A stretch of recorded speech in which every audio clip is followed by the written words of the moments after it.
Shifting focus from that to news coming in from Ukraine now, where head of the office of the president of Ukraine has had a phone call with National Security Advisor of India, Ajit Doval. We're given to understand this confirmation has now come to the fore from the president of Ukraine.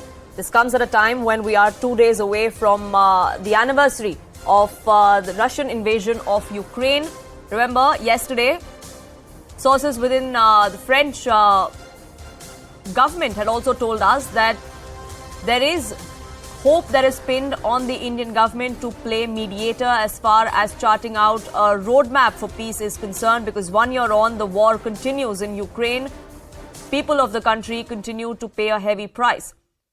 Siddhant, my colleague, now joining us for more details on this. Siddhant, we're given to understand that there has been a conversation of NSA Doval with his counterpart in the Ukrainian president's office. Well, that's right. So this confirmation is coming from the Foreign Office of Ukraine, and in a release, in fact, there were several items mentioned, but the top item in the release from the Foreign Office is of a telephonic conversation with Andriy Yermak, between Andriy Yermak, the head of the president's office in Ukraine, and National Security Advisor Ajit Doval. Now, in fact, Mr. Yermak has apprised Mr. Doval of the situation in Donetsk region and how difficult it is getting Ukraine to save the city of Bakhmut. He also went on to discuss the Ukraine peace formula. So there is a draft resolution.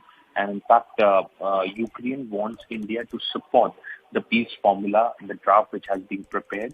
And this, the Ukrainian government is trying to convince the Indian government that this draft is as per the international norms and is going to respect the UN Charter and in fact the basic principles of United Nations.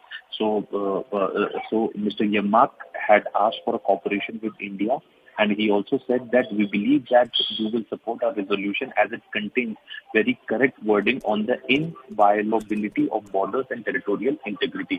So very crucial telephonic confirmation, telephonic conversation coming at a time when in next 2 days there's going to be the first anniversary of Russia's announcement of invasion in Ukraine. So before that, Ukraine wants India to come on board as far as this resolution, this draft resolution is concerned, because they say India plays a very crucial role.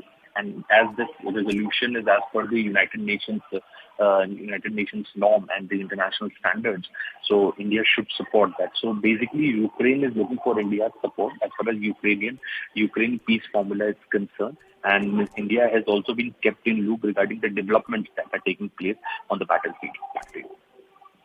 Right, so we are seeing the anniversary that is going to come up, and there has been absolutely no end to the escalation that is coming to the fore from the Russian side. In fact, just yesterday, Vladimir Putin also came out and said that it's going to be impossible to defeat Russia, going on to point out that this operation is going to continue. At such a time, can India play the mediator? Well, many world powers have their hopes on India. What is going to be India's response to that offer? We'll keep a track of that. Before now,